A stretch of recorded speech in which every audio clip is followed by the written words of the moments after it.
Yen besuk Maryang eman yen wonten grahana ning sasi srengenge kembar leliw. Terus nih. Lintang alit gumlaring siti. Ngono.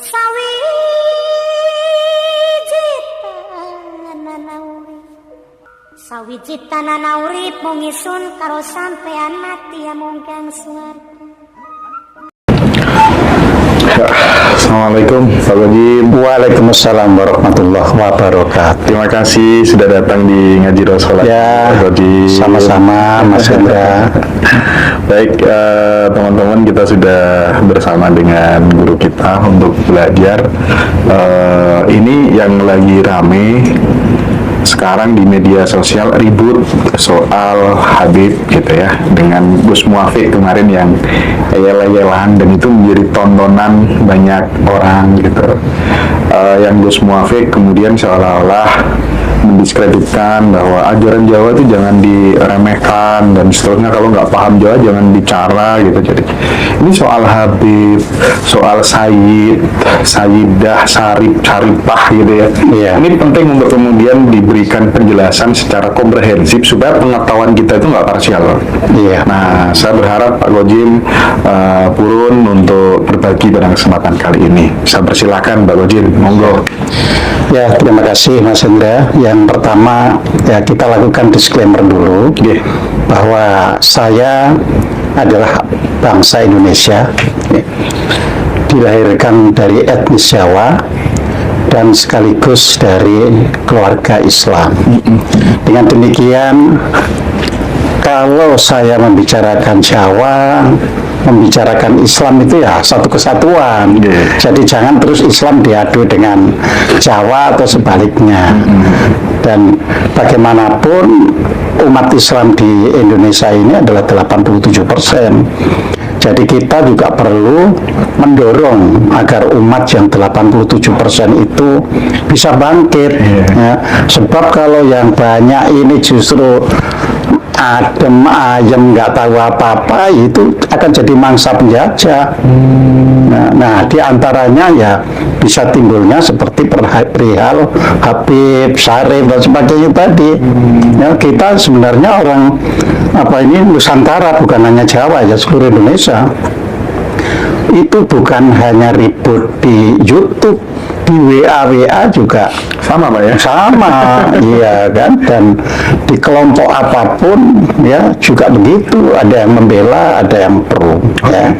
Tentunya saya melihat dari sudut mendengar sendiri dari YouTube, ya kan, terus membaca sendiri dari WA, itu bisa melemahkan bangsa Indonesia. Jadi yang dilemahkan itu bukan umat Islam, tapi bangsa Indonesia.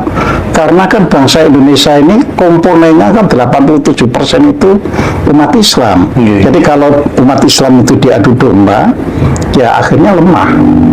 Kalau lemah, itu bangsa lain itu, ini ada makanan empuk. Nah, di situ. Nah, oleh karena itu coba kita periksa satu persatu. Ya, ya. Pertama yang lagi istilahnya itu jadi ribut ini kan istilah Habib. Pada waktu yang lalu kan kita pernah bicara. Ya.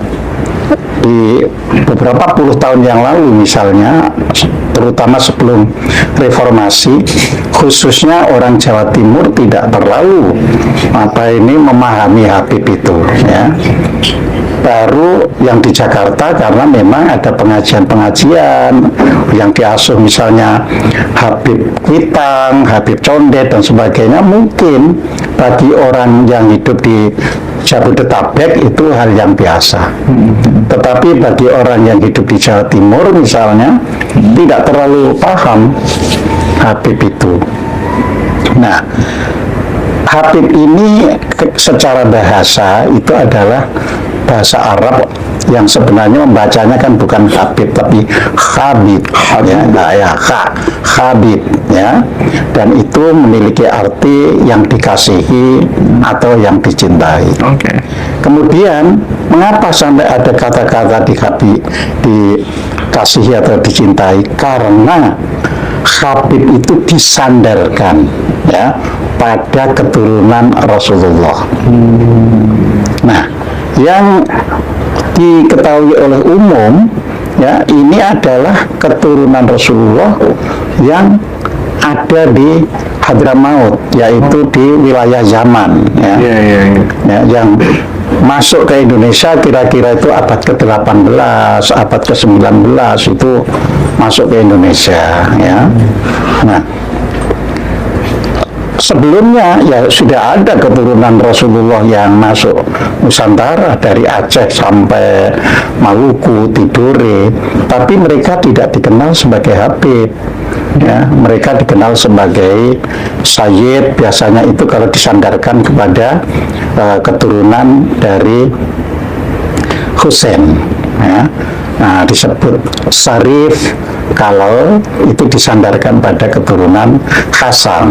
Karena Ali bin Abi Thalib itu memiliki 2 putra laki-laki ya, yang satu Hasan, yang satu Husain, dan di sini ya yang satu dipanggil Sayyid, yang satu dipanggil Syarif untuk keturunannya ya. Jadi seperti itu, tetapi itu sudah sangat lama sehingga dalam proses di Nusantara baik Sayyid maupun Syarif itu ya lama-lama nggak apa itu terbiasa kita dengar ya. Hanya di kelompok tertentu kalau ini Sayyid ini hanya begitu, tapi tidak di masyarakat. Tapi ketika yang dari Hadramaut ini ya kan, ini yang langsung dikenal. Karena apa? Karena diperkenalkannya di ibu kota masalahnya. Ya kan, munculnya ini kan di ibu kota ya, di Jakarta ya, muncul, jadi tersebar di mana-mana. Berarti kalau munculnya di ibu kota pasti dia gandengannya dengan media-media juga by design, dok? Pasti begitu, pasti by design ya, karena supaya dikenal oleh orang daerah. Makanya dulu ketika Gus Dur jadi presiden kan juga ada kelompok Habib yang menantang ya kan ya. Logikanya seharusnya kalau tidak by design ya, seorang Habib yang merasa keturunan Rasulullah ya tidak akan menghantam Gus Dur sebagai tokoh Nahdlatul Ulama. Ya, benar. Jadi kita sederhana sebenarnya. Jadi kalau melawan Gus Dur ya hanya karena perbedaan paham, terus seolah-olah Habibnya itu ngomong apa saja yang benar, sedangkan Gus Dur jadi salah posisinya. Kan tidak demikian ya kan. Tapi saya juga banyak ya di dalam kelompok WA yang anggotanya itu banyak Habib. Namun demikian, karena di anggota WA itu kita ini orang-orang yang istilahnya dipandang ya oleh masing-masing anggota itu orang-orang yang ya santun dan sebagainya. Jadi nggak pernah terjadi pertikaian di situ. Ya. Karena mereka juga mengakui, yang disebut Habib itu sendiri juga mengakui, oh ya, sebagai manusia ya Habib itu ada yang sahih. Iya, mereka itu juga begitu. Bagaimana hadis ya? Iya, itu seperti hadis juga. Jadi ada yang sahih, ada yang dhaif gitu. Ada yang dhaif. Gitu. Cuma mereka tidak mau menunjuk hidung siapa yang sahih, siapa yang dhaif. Ya, terus yang kedua, katakanlah itu bilang misalnya, oh ini sahih karena ada silsilahnya misalnya.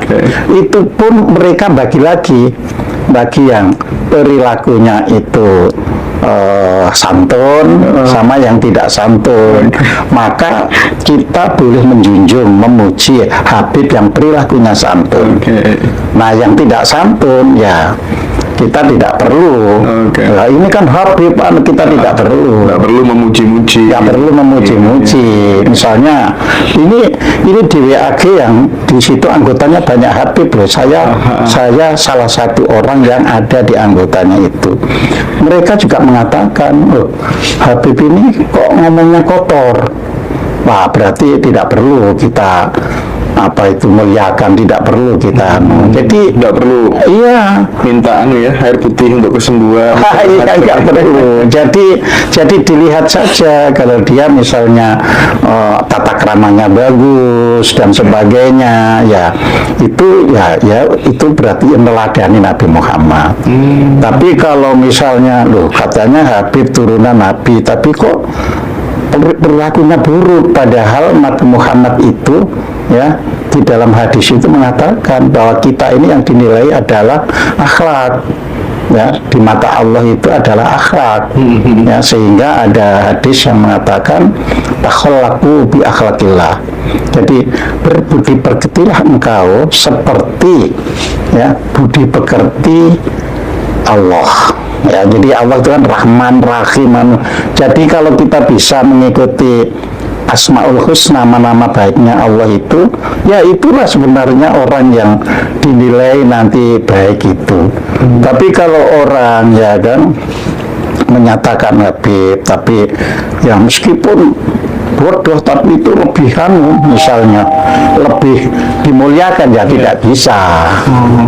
Jadi di situ kita harus ya. Namun demikian juga saya harapkan bagi para netizen semuanya, kita jangan sampai ya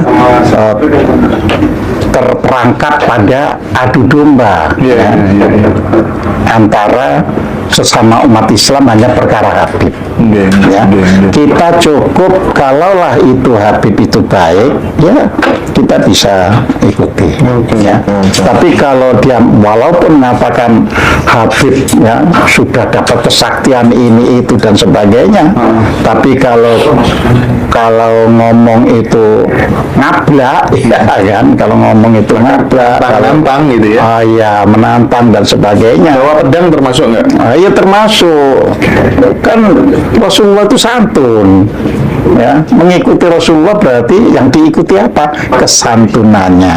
Nah itu kalau tidak santun ya nggak bisa. Kalau mengikuti hanya jubahnya, nggak bisa ya. Nah nggak bisa karena ini ada perbedaan kan antara sunatullah dan sunnah Rasul. Ini harus dipahami. Apa itu Pak? Ya jadi kan kalau sunatullah itu adalah ya semua yang mengikuti kebiasaan Allah. Jadi kebiasaan Allah itu ya berperilaku baik kan. Makanya nanti di surat Qasas itu kan begini, berbuatlah ihsan sebagaimana Allah telah berbuat ihsan kepadamu. Nah, artinya apa? Kalau sampai orang itu banyak melanggar ya realitas kebenaran, ya, maka sunatullah itu berlaku. Berlakunya apa? Misalnya terus timbul bencana dan sebagainya. Nah, kalau sunnah Rasul itu artinya apa? Kebiasaan ya atau kearifan yang dilakukan oleh Nabi setiap harinya. Jadi di sini itu akhlak. Jadi bukan gaya hidup, ya, bukan stylenya. Kalau stylenya itu sangat dipengaruhi oleh kehidupan secara lokal, ya. Misalkan, ya, orang kan bilang, loh Rasulullah itu kan berjenggot, maka kalau kita berjenggot itu sunnah, ya. Ya tidak demikian karena ada bangsa yang memang ditakdirkan untuk tidak bisa mengeluarkan jenggot. Jadi kalau mengeluarkan jenggot itu mungkin lembaran berapa lembar jenggot, ya kan? Ya, jadi dan orang Arab ya pada waktu itu ya sama berjenggotnya. Jadi nggak ada misalnya oh Rasul berjenggot yang lamanya tidak berjenggot, tidak demikian ya. Jadi itu tidak bisa dipakai patokan ya. Jenggot bukan sunnah Rasul. Ya bukan, yang sunnah Rasul itu adalah kalau Anda berjenggot sisir ya yang rapi, cucilah, jangan sampai kotor. Nah jadi di situ ya kan. Jadi kita ini harus bisa melihat itu tadi kearifannya. Ya orang berjenggot tapi terus kumuh dan sebagainya, ya bukan sunnah Rasul. Pak, mohon maaf Pak Lojin, kalau istri 4 bagaimana Pak Lojin? Namanya? Istri 4 Oh. sunnah Rasul kan katanya, itu gimana menurut Pak Lojin? Bukan. Jadi Al-Quran itu, Al-Quran ya, kita Iya. kan pedomannya kepada Al-Quran. Iya. Tidak ada mengajarkan istri 4 itu. Di dalam Al-Quran nggak ada, Nggak ada. jadi istri 4. Nggak ada. Karena begini, Al-Quran itu ya memahami, semua wahyu itu memahami bahwa orang Arab itu beristri itu bisa berapa saja. Maka disitulah diajarkan sebenarnya 4 saja itu sudah bisa membuat kamu kewalahan kan gitu kan. Jadi itu sebenarnya pembatasan. Oh, justru itu pembatasan. Jadi Karena jangan melihat dibalik. perilakunya orang Arab yang suka beristri banyak gitu ya. Iya. Oh. Makanya kan di situ ada kalimat, jika engkau khawatir tidak bisa berbuat adil. Nah, itu kan. Jadi di situ ada pembatas. Waduh, keren ini. Jadi Al-Quran tidak mengatakan orang Islam kamu harus bisa beristri 4, tidak. Justru orang Arab dulu itu beristri berlebihan, banyak gitu loh. Ya, malah kalau kita lihat khalifah Islam, khalifah Turki itu sampai punya 1000 selir. Nah, jadi seperti itu. Iya. Nah, jadi Berarti Quran itu ditujukan untuk orang Arab aja atau gimana sebenarnya? bukan, itu kan masalah berumah tangga. Jadi istilahnya kemanusiaan. Jadi masalah kemanusiaan itu kalau bisa menyebabkan yang lain menderita kan nggak boleh. Ya kan, makanya di situ merupakan pembatasan dan itu hanya ada di salah satu surat saja, yaitu di surat An-Nisa ayat 3 itu. Jadi sekali lagi Al-Quran tidak pernah ngajari punya istri. Bukan ngajari, bukan nganjurkan, bukan ngajari, bukan memerintah, Nggak ada. tapi membatasi. Justru malah membatasi. Karena orang Arab itu dulu beristri 20. 20 Pak Uji? Oh iya, beristri 10 dan sebagainya. Ya. Jadi ada hadisnya itu ketika Rasulullah itu hijrah ke Madinah ya. Terus itu punya istri 10, maka Rasul yang 6 itu ceraikan dan berikan ya supaya dikawin oleh saudaramu yang beristri 1 saja susah. Nah, padahal kalau di Al-Quran itu, kalau kita lihat surat An-Nur ayat 30, orang itu harus bisa berumah tangga. Ya. Jadi barang siapa yang tidak mampu berumah tangga, maka dia harus dibantu untuk bisa berumah tangga. Ya. Jadi kita ini kan banyak terbalik-balik gitu loh ya. Nah, kita umat Islam yang ada di Jawa itu sementara melihat ayat itu ditujukan untuk orang Arab, kita yang orang Islam di Jawa ini bagaimana? Loh ya, jadi itulah di dalam pada waktu kami menjadi pembicara ya di Kementerian Agama ya dan Kementerian Dalam Negeri yang berkaitan dengan apa itu nanti kita bisa bahas lebih banyak tentang moderasi agama ya. Iya, jadi saya katakan karena ayat Al-Qur'annya kan menyatakan ya tidaklah kami mengutus seorang rasul pun ya kepada suatu kaum kecuali dengan menggunakan ya bahasa kaumnya agar rasul itu bisa menjelaskan dengan terang ya. Maka saya katakan ini perlu hilirisasi ya. Karena apa? Karena begitu Islam masuk Nusantara, itu kaumnya bukan kaum Arab, padahal tadi menggunakan lisan kaumnya ya, harus ada hilirisasi. Bagaimana esensi dari yang diajarkan di Al-Quran itu bisa diterapkan sesuai dengan bahasa yang kita pakai. Itu namanya apa? Hilirisasi ayat atau hilirisasi? Kalau iya kan, kalau hilirisasi kan gini, kalau kita itu jual nikel misalnya, kita sudah yang dijual itu kan yang bersih saja. Iya kan? Nah, ketika ayat Al-Quran turun kan gak di ruang kosong, ia turun yang dibalut oleh budaya Arab. Nah, maka esensinya boleh disampaikan ke Nusantara, bukan budayanya. Esensinya ya. Esensinya. Ya. Oh, Jadi di situ. berarti ulama-ulama itu berperan penting ya untuk membodohkan atau mencerdaskan masyarakat. Iya, untuk mencerdaskan masyarakat. Jadi seperti itu intinya. Wah, parah. Nah, sama dengan masalah Habib tadi kan, kita juga harus berani negur kalau ada Habib. Kalau tidak ada Habib, misalnya Indonesia tidak merdeka, misalnya. Oh iya tuh ada yang ngomong gitu. Kita harus tegur itu, nggak benar seperti itu, gitu loh. Ya, karena kemerdekaan Indonesia itu sendiri sebuah proses yang terjadi di dunia. Jadi seandainya tidak ada bom atom dan sebagainya, ya juga belum tentu merdeka, gitu loh, ya. Jadi itu sebuah proses. Nah, proses itu siapa yang bisa ngambil keuntungan, ya jadi. Jadi misalnya ini nanti ada perang dunia ketiga misalnya, itu kan semua utang piutang itu dinolkan.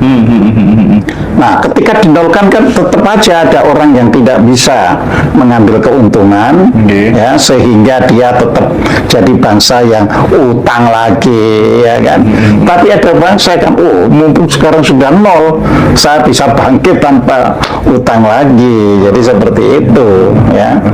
Dan saya di mana-mana itu mengatakan kemerdekaan itu harus diisi yang positif. Yang positif itu apa? Harus berusaha tidak utang, Berusaha tidak ya kan? Harus berusaha kerja keras, harus berusaha menimba ilmu yang baik. Itu isinya kita merdeka itu, ya.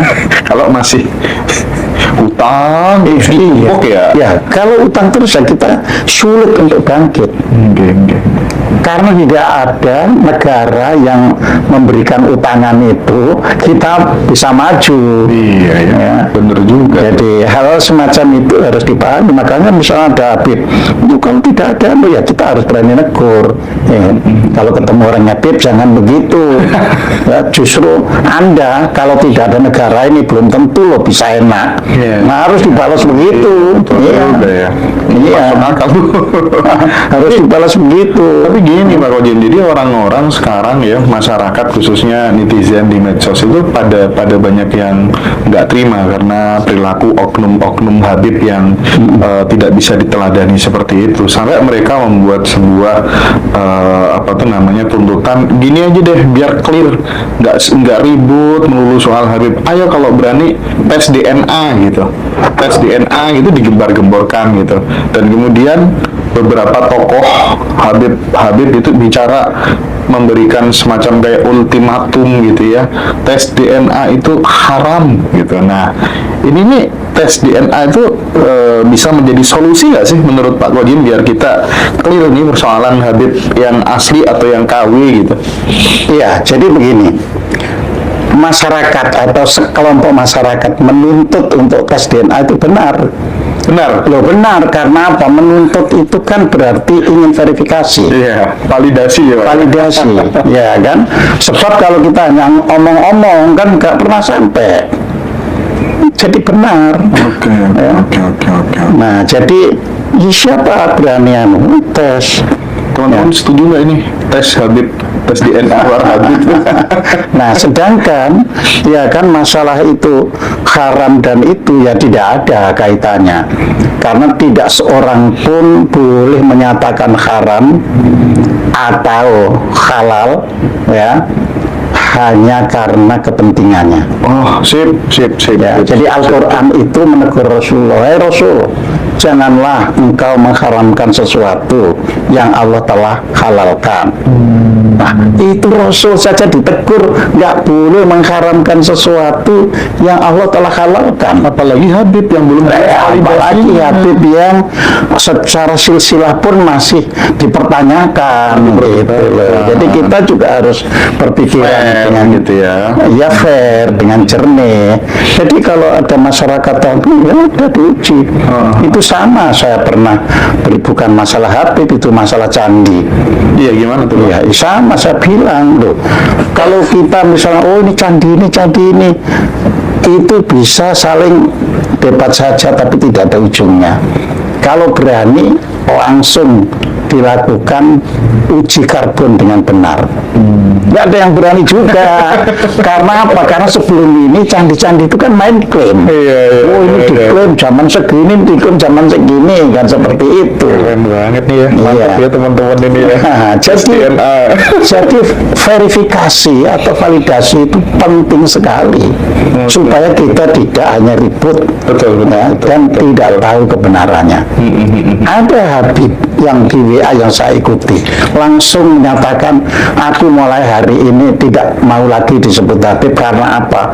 Aku tes DNA ternyata gak nyambung ke Rasulullah. Tes DNA, udah tes sebagai seseorang dia, saya tes DNA kata Habib itu, ya. Ternyata nggak ada darah Arabnya. Oke, keren. Jadi Arab yang berujung ke Rasulullah itu loh, nggak ketemu gitu loh. Arabnya itu sudah Arab pinggiran. Gitu. Ya teman-teman, aku sudah declare ya. Panggil bang aja jangan iya. Nah, keperorangan ada yang berani begitu. Oke. Udah ada.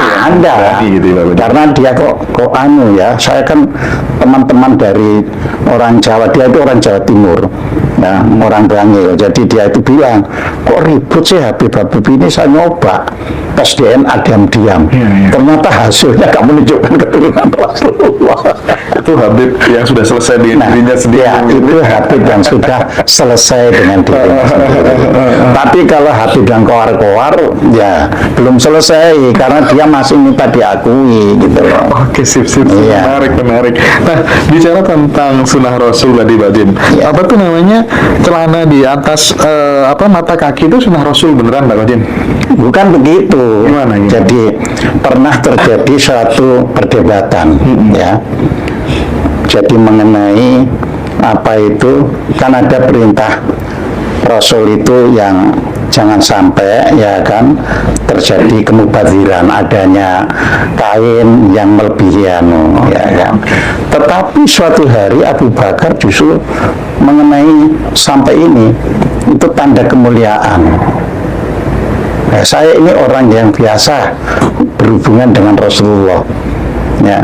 Jadi orang yang berani melakukan tanda kemuliaan, dia berani juga bersedekah, kan. Nah, kalau dengan alasan pendek nanti kan bisa ya, aku celana aja pendek kan gitu. Ya, jadi itu nggak bisa. Dan karenanya Rasul itu mengingatkan jangan sampai orang itu melakukan sesuatu yang sifatnya itu mubazir. Ya, jadi itu urusannya bukan celana cingkrang atau ngena ya, jadi salah pemaknaan gitu lah istilahnya. Ya, jadi Rasul itu mengingatkan masalah kemubaziran, ya, tapi dipahami sing bener cingkrang, nah itu, ya. Nah itu saya pernah ya diskusi sama teman yang celana cingkrang itu, ya, saya katakan terus terang. Ya, Rasulullah ya nggak pernah pakai celana cingkrang. Dia bingung, loh kok nggak pernah pakai celana cingkrang, pakai jumpa? Ya jelas tahu lah, orang Arab itu gamisan, nggak celanaan. Kan orang Arab itu sampai hari ini gamisan, nggak celanaan. Terus justru Anda membela celana cingkrang itu dalilnya dari mana? Dia akhirnya diam gitu kan. Ya. Oke. Ya, umat Islam itu tersebar di dunia, Mas. Dan semuanya itu menggunakan style budayanya masing-masing. Jadi kita saja yang seolah-olah budaya kita ini dianggap rendah. Tidak boleh begitu, ya. Ya kan? Umat Islam di Turki beda dengan di Arab. Ya kan? Orang Arab sampai hari ini gamisan, tapi kita pergi ke Irak sudah celanaan. Misalnya seperti itu, ke Mesir misalnya celanaan, ya. Jadi tergantung, apalagi misalnya di masyarakat di Eropa kan yang kerjanya ingin praktis ini itu, ya nggak ada lagi gamisan itu. Ya, jadi seperti itu gitu. Jadi kan teman-teman ya banyak yang komentar, pintar sekali Bapak ini.